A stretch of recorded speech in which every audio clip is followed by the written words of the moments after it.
Okay so स्वागत है फिर से एक और नए वीडियो में। और इस वीडियो में बात करने वाले हम लोग एक्सपोनेंशियल फंक्शन का फोरियर ट्रांसफॉर्म। तो पहली बात तो फोरियर ट्रांसफॉर्म पता होना चाहिए होता क्या है। तो फोरियर ट्रांसफॉर्म हमारा एक टेक्निक है या फिर टूल्स है जो कि टाइम डोमेन से किसी सिग्नल को फ्रिक्वेंसी डोमेन में कन्वर्ट करता है। जिस प्रकार टाइम और फ्रिक्वेंसी का रिलेशन है उसी प्रकार हम लोग यहाँ पर भी पोजिशन स्पेस और मोमेंटम स्पेस के बारे में भी बात कर सकते हैं। तो फोरियर ट्रांसफॉर्म भी इस तरीके का टूल है कि आपको पोजीशन स्पेस से किस में कन्वर्ट करता है, मोमेंटम स्पेस में। तो अभी फ़िलहाल के लिए डेफिनेशन आपको पता होनी चाहिए। ये इस तरीके से हम लोग डेफिनेशन लिखते हैं। बहुत सारी बुक्स में यहाँ पर 1/√2π का फैक्टर होता है जो कि नॉर्मलाइजेशन कांस्टेंट होता है। वहाँ पर आप लोग एग्जाम में आपको लिख के आना है, ठीक है। तो मैं एक्सपोनेंशियल फंक्शन की बात कर रहा था, ठीक है। तो पहले हम लोग एक्सपोनेंशियल फंक्शन देख लेते हैं दो तरीके का। कैसा कि एक कंबाइंड फॉर्म में देख लेते हैं, एक डिकेइंग और एक आपका इंक्रीजिंग फंक्शन होता है, राइट। एक्सपोनेंशियल में आपने देखा होगा e⁻x होता है, e⁻x भी होता है। मैं क्या कर रहा हूँ कि पहले दोनों कॉम्बिनेशन में देख लेता हूँ कि दोनों को मिला के जो फंक्शन होता है उसका फोरियर ट्रांसफॉर्म क्या लिखते हैं हम लोग। तो ऐसे जब आपको दोनों साइड एक्सपोनेंशियली वाला फंक्शन हो, लाइक ऐसे इस तरीके का, ये एक्सपोनेंशियली है, ठीक है। बोथ साइड डिकेइंग फंक्शन, इस साइड भी डिके हो रहा है, इस साइड भी डिके हो रहा है।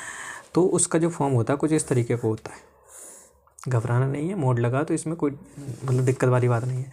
तो इस मोड वाले चीज़ को मैं ओपन कर सकता हूँ कुछ इस तरीके से। अगर ये टी आपका नेगेटिव है तो आपका मोड किस तरीके से खुलता है, माइनस साइन के साथ। और अगर टी पॉजिटिव है तो पॉजिटिव के साथ। तो यहाँ पर मैंने वही लिखा कि अगर टी की वैल्यू पॉजिटिव टी है तो ये टी खुलेगा पॉजिटिव के साथ। इस प्रकार आपका फंक्शन कन्वर्ट हो जाएगा e⁻at में। और अगर ये टी नेगेटिव है तो आपका ये आंसर आ जाएगा ये, ठीक है। तो दो तरीके का आपका फंक्शन है। अब आपको करना क्या है कि आपको सिर्फ डेफिनेशन लगानी है फोरियर ट्रांसफॉर्म की। तो फोरियर ट्रांसफॉर्म मेरा टाइम डोमेन से फ्रिक्वेंसी डोमेन में कुछ इस तरीके से हम लोग रिप्रेजेंट करते हैं। अगर मैं यही चीज़ अगर मैं पोजीशन और मोमेंटम की बात करूँ तो कुछ इस तरीके से लिख सकता हूँ कि किसी फंक्शन f(x) का फोरियर ट्रांसफॉर्म हम लोग इस तरीके से लिखते हैं। तो अब आप यहाँ पे चीज़ देख सकते हो, ये -∞ से ∞ की बात कर रहा है, ठीक है। करना क्या है, सबसे पहले ये लिमिट आपको तोड़नी है। क्यों? क्योंकि आपका फंक्शन जो है वो इंटरवल में डिफाइन है। तो इंटरवल के अकॉर्डिंग आपको ये लिमिट तोड़नी है, तभी जाके आप लोग मतलब इंटीग्रेशन कर पाओगे, राइट। सो आपको करना क्या है कि आपका ये जो f(x) है या फिर f(t) है, जो भी है, f(x) के रूप में लिखा है या f(t) के रूप में लिखा है मैंने। तो यहाँ पे एक चीज़ देख सकते हो आप लोग, ये वाला जो फंक्शन है वो 0 से ∞ पे डिफाइन है और ये वाला जो है वो -∞ से 0 पे डिफाइन है। तो मैं इस वाली लिमिट को दो पार्ट में डिवाइड कर देता हूँ, -∞ से 0 और 0 से ∞। तो जहाँ जहाँ पे फंक्शन जैसे डिफाइन था वैसे वैल्यू लिख देता हूँ मैं यहाँ पे। तो नेगेटिव टी के लिए ये वाला डिफाइन था तो इसकी जगह मैंने ये पुट कर दिया। पॉजिटिव के लिए ये डिफाइन था तो ये कर दिया। अब दोनों एक्सपोनेंशियल है, दोनों की पावर ऐड हो जाएगी, ऐड होने पर आपको ये मिल गया, ठीक है। अब करना क्या है, आपको पता है e⁻ समथिंग जो भी मतलब e⁻x का e⁻x ही होता है आपका। और यहाँ पे क्या लिखा e⁻ax है ना। तो आपका यहाँ पे इंटीग्रेशन हो जाएगा। इंटीग्रेशन आप लोग कर लीजिएगा, बहुत आसान है। तो ये same function divided by this और आपकी लिमिट हो जाएगी -∞ से 0। सिमिलरली यहाँ पे भी वही चीज़ करनी है आपको। अब आपको करना क्या है, लिमिट डाल देनी है। अगर टी आपका -∞ पहले 0 वाली लिमिट डालोगे ना यहाँ पे, तो 0 टी है तो 1 आ जाएगी इसकी वैल्यू, और -∞ डालोगे तो 0 आ जाएगी। ये सारी चीज़ें आपकी हो रही हैं जब आपका ए पॉजिटिव है, ठीक है, याद रखिएगा। यहाँ पे देखो आप, अब इसमें भी आपको लिमिट डालनी है ना। तो टी की जगह ∞ डालोगे, ∞ यहाँ माइनस साइन है तो 0 आ जाएगा, और 0 डालोगे तो 1 आ जाएगा, तो आपका ये आ जाएगा। यहाँ से जब आप लोग थोड़ा सॉल्व करोगे ना इसको, तो आपका आंसर ये आ जाएगा 2a/a² + ω²। इसको बोलते हैं लॉरेंटियन फंक्शन। सर्च कर लीजिएगा, डेफिनेशन आपको पता चल जाएगी किस तरीके का होता है, आपको ग्राफिकली भी रिप्रेजेंट हो जाएगा।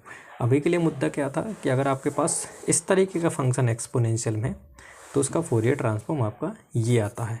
रिजल्ट याद कर लीजिएगा, एक्सपोनेंशियल -at का मतलब मॉडुलस ऑफ टी का आपका क्या आता है 2a/a² + ω²।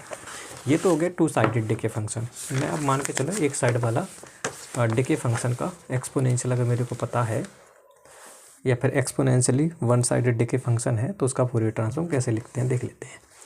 अब यहाँ पे क्या है कि मैंने फिर से कंडीशन क्या डाली, a > 0 है। और अगर मैं इस एक्सपोनेंशियल फंक्शन को ड्रॉ करता हूँ तो मेरे को ये रिजल्ट मिलता है कैसे, टी इक्वल टू 0 पर कितनी वैल्यू होनी चाहिए, 1 आना चाहिए, वहाँ के टी जैसे जैसे बढ़ेगा ये वैल्यू कम होती जाएगी।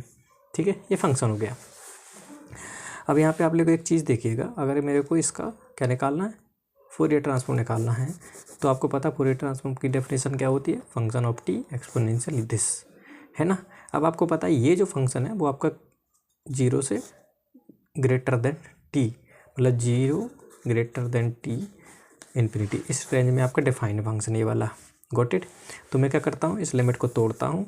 आपको पता है इस नेगेटिव वाले में तो ये डिफाइन नहीं है, इस वाले में डिफाइन है, तो मैं 0 से इन्फिनिटी वाली लिमिट पुट करता हूँ यहाँ पे। अब बस इसको करना क्या है, ये तो एक्सपोनेंशियल वाला बन गया, तो फिर से आपको कुछ नहीं करना, इंटीग्रेशन ले लेना है, इंटीग्रेशन लोगे और लिमिट पुट करोगे तो आपका आंसर ये आ जाएगा। तो याद क्या रखना है, ये एक्सपोनेंशियल माइनस ए टी का जो आपका फोरियर ट्रांसफॉर्म होता है 1/a प्लस आयोटा ओमेगा होता है। ठीक है, इसी प्रकार आप लोग एक्सपोनेंशियल की पावर ए टी का भी कर सकते हो आप लोग इस तरीके का। तो ये आपका एक्सपोनेंशियल फंक्शन की बात हुई थी। तो अभी तक हम लोगों ने कितनी चीज़ें सीख ली, डेल्टा फंक्शन का, गॉसियन फंक्शन का, टू साइडेड डिके एक्सपोनेंशियली वाला, और अभी कौन सा सीखा, हाँ एक्सपोनेंशियल। तो इस प्रकार हम लोगों ने 3 फंक्शन डिफाइन कर लिए थे, गॉसियन, डेल्टा और एक्सपोनेंशियल वाला।